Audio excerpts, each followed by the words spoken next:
Boa tarde a todos. Agradecer a presença dos que estão aqui, o pessoal que está entrando, bem-vindo. E dar um alô aí para os alunos, né? A Elisa Torquato, que está fazendo parte desse projeto de extensão. Dar as boas-vindas para o Gabriel Maia, para a Gabriela, e outro Gabriel, o Lucas, né? O Francisco de Paula, e especialmente a Alice, né? E a Elisa, e especialmente aos nossos médicos, né? O doutor Eduardo Torquato, que é residente R3, né, da psiquiatria, do Hospital Universitário Onofre Lopes, aqui da UFRN, e o Lucas Marinho, que é o nosso residente R3 da Otorrino. E todo ano a Sociedade Brasileira de Otorrino faz essa campanha, né? Esse ano o título da campanha foi Vertigem e Ansiedade.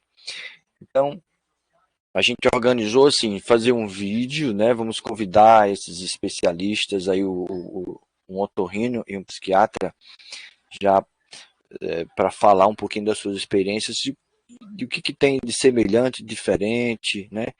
E a gente deu então, cada um tem 5 minutos para falar, né? E depois a gente abre para discussão e a gente vai então deixar isso gravado para usar nas aulas e também para a população em geral, tá bom?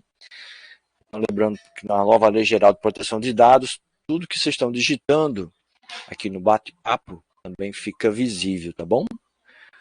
Então, vou começar dando a palavra para o professor, para o Lucas Marinho, que está com um problema de não conseguir ligar a câmera, que ele está no desktop. Então, Lucas, você pode começar a sua fala. Eu vou desligar meu microfone e vou passando para vocês os slides, tá bom? Sim, senhor. O senhor me ouve bem? Beleza. Então, primeiramente, boa tarde a todos. Eu sou o Lucas, residente de Otorrino, e preparei uma apresentação bem breve aqui sobre a vertigem e ansiedade, tá certo? Vou comentar um pouquinho sobre isso agora na sequência. Pode passar. Então, primeiramente, a gente precisa diferenciar o que é vertigem do que é tontura. Essa definição a gente pode ter tanto da sociedade americana quanto da Barani Society, que é a europeia, e existem divergências, mas aqui eu trouxe a fonte europeia que diz que a vertigem, em geral, ela tem associação a uma ilusão de movimento, uma sensação anormal, espacial, juntamente a uma ilusão de movimento, enquanto que a tontura é uma sensação alterada de orientação espacial, porém sem a alteração de movimento. E a partir daí a gente pode seguir para os diagnósticos diferenciais de cada um, certo? O primeiro caso que eu queria falar com vocês era sobre a síndrome de Meniere.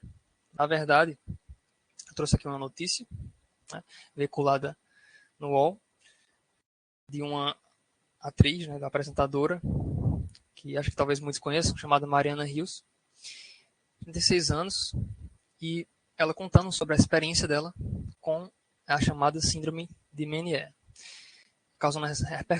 citando as repercussões que isso traz na vida dela. Né? Pode passar. Então, o que é essa doença de Meniere? O que seria isso?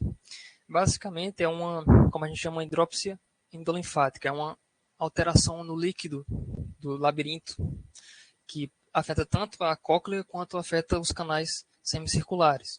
Então, é uma doença caracterizada por vertigem espontânea, não tem relação com posição, ela simplesmente acontece em crises.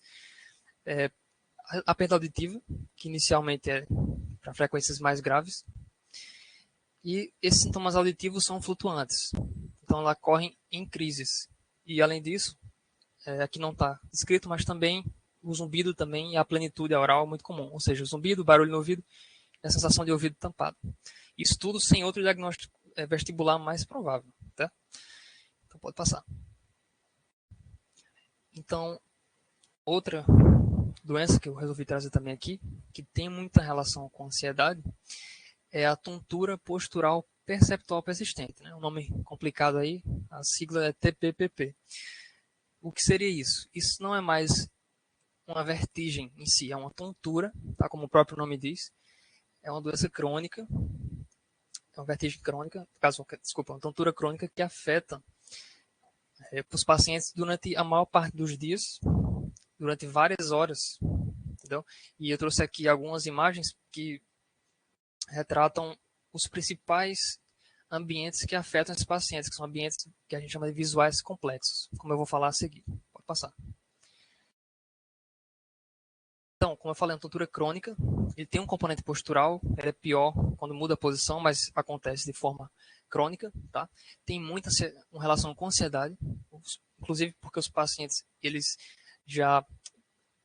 evitam alguns ambientes, como eu falei, esses ambientes complexos, então muitos evitam sair de casa, eles ficam com esse receio. Então, eles evitam situações de gatilho e esses ambientes visuais complexos que exacerbam ainda mais os sintomas.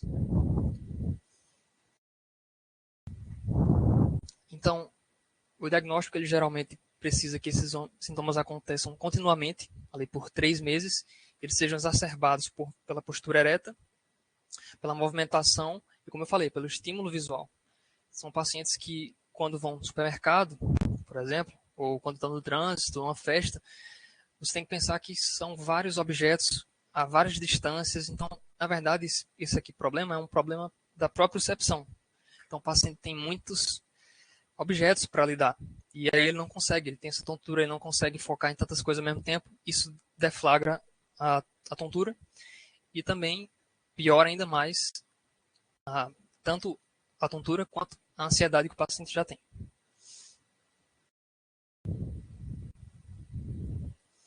E é isso. Era basicamente isso. Só trouxe essas duas doenças aí, bem breve. Mas você vê que as duas têm relação com a ansiedade. Show, Lucas Marinho. Obrigado. Eu vou mudar a apresentação. Fique aí ainda na sala, que talvez os alunos tenham alguma pergunta, e no final a gente chama você para responder, tá bom? E eu já vou passar a palavra agora para o nosso outro convidado da psiquiatria, o Eduardo Torquato, e vou agora acrescentar a apresentação dele. Onde está aqui? Essa é a apresentação. Procurar.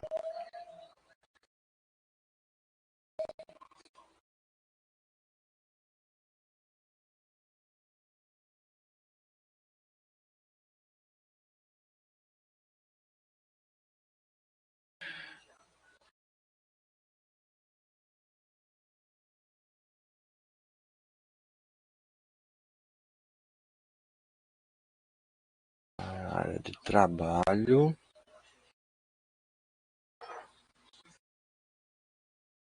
Ver. Deixa eu saber como Lucas. Não, como Eduardo. Achei.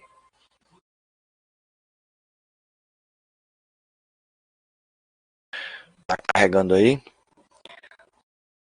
Eduardo, obrigado pela presença. Eu sempre lembro que cada médico residente tem 2.800 horas por ano, né, de trabalho. O Eduardo já tem praticamente 3 vezes isso. Já tem 3 vezes 2, 6. No mínimo 6.000 horas aí de trabalho, né? Lembrando que um piloto, para poder pilotar um avião, né, tipo um 737, ele precisa de 2.000 horas. O Eduardo já tem 3 vezes isso aí na psiquiatria, de manhã e tarde, segunda a segunda. E essa é isso a apresentação. Eduardo, quer que eu passe para você? Pode passar, por favor? Vamos lá. Obrigado pela presença, viu? Então, hoje, falando um pouquinho aqui, agradecendo também ao convite de Diniz para falar um pouquinho sobre ansiedade e suas associações com vertigem. Vamos começar falando sobre a ansiedade. Então, a ansiedade ela é um sentimento, certo? O que é comum a todos nós, seres humanos, e também a vários outros animais. E ela é uma característica evolutiva. Ao longo de toda a evolução, ela foi selecionada por ser benéfica para a sobrevivência dos indivíduos. Então, como assim? Como é que ela é benéfica? Os indivíduos expostos ao ambiente estão expostos a predadores, estão expostos a diversos outros perigos, E o investimento emocional que a ansiedade traz para as diversas situações faz com que o desempenho desses indivíduos aumente nesse ambiente. Então, mais ou menos esse diagrama segue essa curva aqui mostrado no gráfico, que conforme esse grau de excitação ou grau de investimento emocional aumenta, também aumenta o desempenho naquele ambiente. Obviamente, após esse ponto ótimo, quanto mais investimento ou mais investimento emocional ou mais excitação, o desempenho vai sendo comprometido, mas que até chegar a esse ponto ótimo existe esse incremento e por isso essa característica foi então selecionada. A ansiedade está principalmente relacionada a alguns campos cerebrais, dentre eles a amígdala, o hipocampo e o córtex frontal. A ansiedade também está relacionada ao aprendizado. Quando existe um medo, esse investimento emocional em relação a algo, o aprendizado relacionado a isso é maior. Por isso que nessas relações com o hipocampo, que está principalmente relacionado à memória e ao aprendizado, é tão importante estar aí nesse ambiente com algum grau de ansiedade, né? Algum grau ótimo de ansiedade. Uma outra estrutura cerebral importante nesse contexto é o núcleo parabraquial.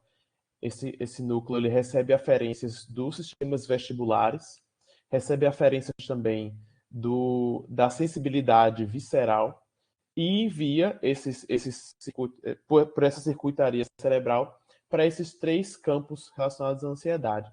Depois eu vou falar um pouquinho mais sobre o núcleo. Pode passar, por favor, Inês?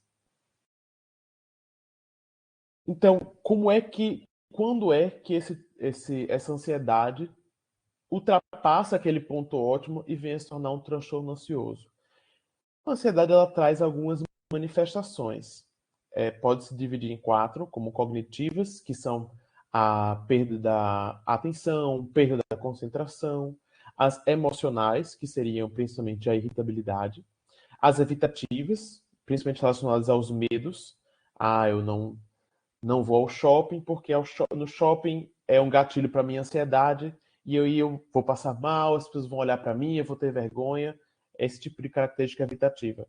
Bem como as somáticas, aquelas sensações de frio na barriga, palpitações, dispneia, tudo isso aí são manifestações somáticas da ansiedade. Então, uma pergunta interessante que vocês podem fazer aos seus pacientes para perceber se aquela ansiedade de fato se transformou em um transtorno ansioso, né, um transtorno da ansiedade generalizada ou outros transtornos ansiosos, é perguntar: o que a ansiedade fez com que você parasse de fazer? Ou o que você deixou de fazer por causa da ansiedade? Assim a gente consegue perceber se aquele sentimento ansioso está atrapalhando a funcionalidade do paciente. E em caso de realmente estar atrapalhando a funcionalidade, aqui temos então um transtorno ansioso. Pode passar nisso. E falando um pouquinho sobre a interface, né, entre a ansiedade e a vertigem. Voltando lá no núcleo parabraquial que eu mencionei antes, ele recebe aferência dos sistemas vestibulares. Então, quando existe alguma alteração nesse sistema vestibular, existe algum estímulo relacionado à vertigem, por exemplo, pode ser que esses estímulos sejam levados às áreas relacionadas à ansiedade e assim piore ou até cause sintomas ansiosos. Então, viu-se em alguns estudos que pacientes que têm tontura sentem muita ansiedade, inclusive comportamentos evitativos relacionados à sua vertigem, né? Então, por exemplo, um paciente que tem vertigem em locais muito cheios, como um shopping, ele vai passar a ter um sintoma evitativo, porque no shopping ele pensa, não, vou ter a vertigem, vou ficar tonto, não vou. Ele passa a ter medo daquele ambiente. E existe uma retroalimentação positiva. O paciente ansioso, ele tem a tendência a ter vertigem mais vezes, porque esses sistemas de aferência vestibular ficam mais sensíveis.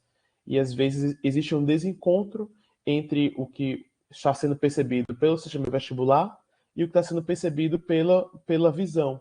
E acontece então essa ilusão do movimento, que é a vertigem.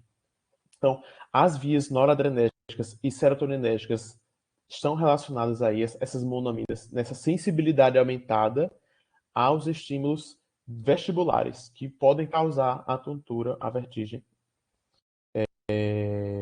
por causa da ansiedade. Então, o que fazer? Pode passar, por favor? Então, o que fazer nesses casos? Muitas vezes, o paciente que possui ambos os sintomas de vertigem e ansiedade, na verdade, tem alguma causa autoneurológica de base. Então, é preciso sempre investigar e tratar tais causas autoneurológicas. Por vezes, muitas vezes, quando se percebe um paciente com ansiedade e vertigem, logo se descarta uma causa autoneurológica e diz, é uma vertigem psicogênica. É psicogênica, é conversiva, quando na verdade existe sim uma causa autoneurológica que, se tratada, pode melhorar ambos os sintomas, tanto os autoneurológicos quanto os sintomas ansiosos. E bem como também tratar a ansiedade. Por vezes, muitos pacientes vão precisar do tratamento de ansiedade também nesses casos para conseguir melhorar dos sintomas autoneurológicos. E a primeira escolha, exceto em casos de contraindicação, que são os mais específicos, são os ISRS, que são os inibidores seletivos da recaptação de serotonina, como fluoxetina, escitalopram, paroxetina, sertralina, são muito eficazes no controle da ansiedade. E aí vocês todos podem estar, sim, iniciando esse tratamento para os seus pacientes, seja na atenção básica, seja em outros ambientes, que certamente esses pacientes vão aparecer. E é isso. No outro slide tem as referências.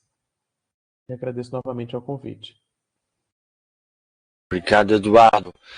Bom, eu vou abrir agora para as perguntas. O pessoal, vocês podem digitar aqui no bate-papo público, tá? Lembrando que você vai digitar, vai ficar visível e gravado lá no nosso canal, tá bom?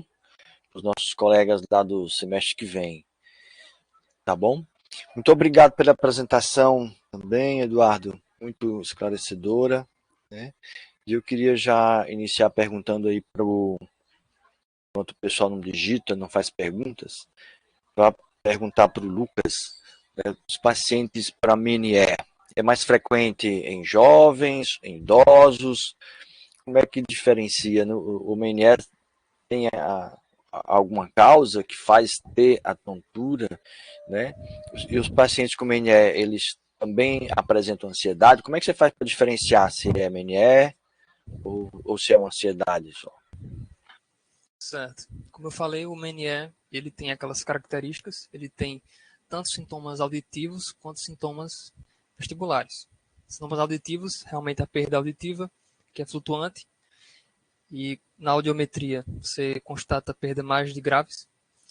E além disso, tem também a vertigem, que ela é mais espontânea. Ela não tem característica de postural. E como o senhor também perguntou, em relação à idade, geralmente afeta pacientes adultos, né, desde jovens adultos a meia idade, geralmente. Não costuma aparecer nem em idosos, nem em crianças.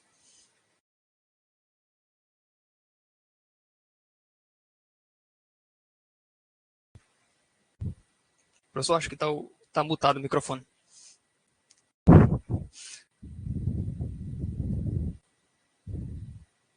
Obrigado, Lucas. Isso mesmo. Então, a doença do Meniere, né, é aquela tríade, né, a tontura, o zumbido e a aposia, paciente jovem, né, vem geralmente bastante ansioso, né.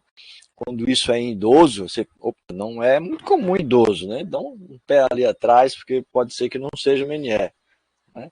E então tem vários variáveis para o diagnóstico, né? A audiometria é muito importante aí para você, né, achar se é mesmo MNE ou não. E aí vem as causas, né? Como você lembrou, de tentar achar as causas, né? Então, geralmente a gente, quando tá, por exemplo, uma senhora obesa, né?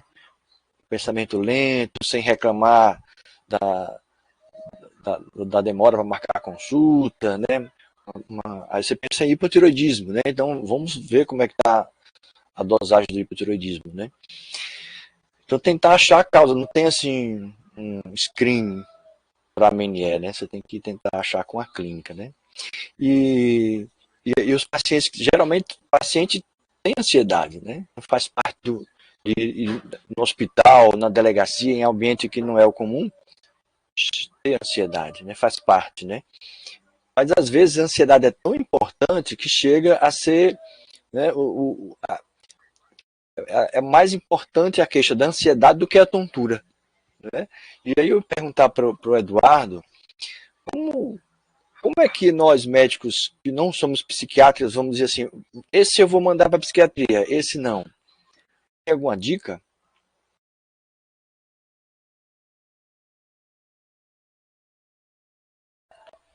Fui duro, hein, Eduardo, com você? Entendeu? Pronto. Quando é que o médico deve encaminhar para a psiquiatria? Né? Certo. Então, o primeiro tratamento, ele funciona para uma boa parte dos pacientes. Então, sempre tentar o primeiro tratamento, né? Por exemplo, começou esse Alopram, vai investindo no escitalopram. E, às vezes, o paciente não remite com a dose inicial, que é de 10 miligramas, por exemplo. Mas aí, para cada medicação, vocês vão ver a dose inicial. Vocês vão progredindo paulatinamente até a dose máxima daquela medicação que o paciente suporte sem efeitos colaterais. E aí, em caso de falha dessa medicação, aí já poderia ser o caso, então, de mandar para o psiquiatra. Show. Então, se eu entendi, eu passo a apresentação de 20 miligramas, né, da fluoxetina, por exemplo, eu mando ele tomar metade do comprimido por uma semana ou duas, depois passa a tomar, se não tiver nada, um comprimido inteiro de 20 miligramas, né, por dia, espero um mês e marco um retorno. É isso? Nesse caso, para avaliação da resolução dos sintomas, o ISIS demora aí mais ou menos umas 3 semanas, não vai ser imediato. 3 Então, semanas, ótimo. 3 semanas. Você pode iniciar a medicação realmente, como o Diniz comentou, metade do comprimido, isso minimiza os efeitos colaterais que por vezes acontecem no início do tratamento. Depois de uma semana passa para um comprimido inteiro, que é a dose de fato terapêutica inicial. E aí contam-se as 3 semanas, que aí você faz uma nova avaliação. Nessa nova avaliação você vê se os sintomas reduziram bastante ou não. Se os sintomas reduziram bastante, você pode esperar, mas não totalmente, você pode esperar um pouco mais. Que às vezes a ação aumenta ao longo das 6 primeiras semanas. Caso não tenha resposta, aí aumenta-se a dose. A fluoxetina, por exemplo, pode ir de forma segura até 60 miligramas. Obviamente, se o paciente tem algum sintoma colateral por causa da medicação, você suspende ou você troca. Ótimo, perfeito. Eu lembro muito lá no nosso ambulatório, né, que a gente não é psiquiatra, né, mas a gente pode começar, né, e aí a gente vê se a gente aguenta cuidar do doente, né. Agora, quando o paciente tem outros medicamentos, então tem obesidade, né, tem outros medicamentos, aí eu já prefiro mandar para o psiquiatra, porque esses medicamentos não são fáceis de escolher. Tem uns que aumentam o apetite, então engorda, então, né, às vezes precisa de uma colaboração. Tá certo, Eduardo? É isso mesmo, né? Sempre que se sentir inseguro em relação ao tratamento, encaminhe. Né? Ótimo. Às vezes a gente acha difícil, às vezes o paciente tem uma comorbidade que a gente não conhece a interação bem daquela comorbidade com aquela medicação. Na dúvida, encaminha. Óbvio que você tem que tentar estudar para se manter mais seguros a maior parte do tempo, mas quando a insegurança acontecer, vai acontecer chegar algum caso diferente, encaminha. Obrigado, Eduardo. Bom, Lucas, suas palavras finais.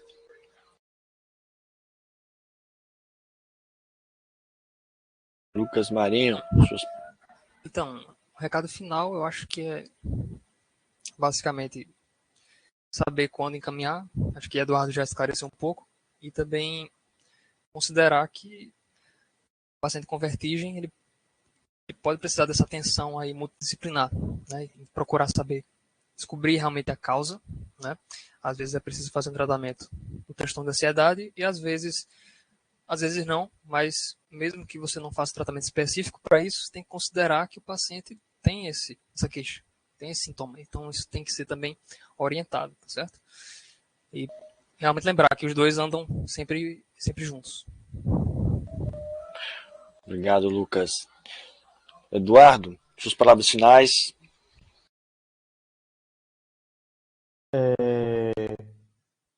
Agradecendo ao convite, né, para estar aqui falando um pouquinho sobre ansiedade. Gostaria de dizer que esses pacientes vão aparecer com frequência, seja você estando na UBS, no pronto-socorro ou em outras residências. Esses pacientes vão aparecer, porque a ansiedade é um quadro extremamente comum. Então, sejam preparados para quando eles chegarem.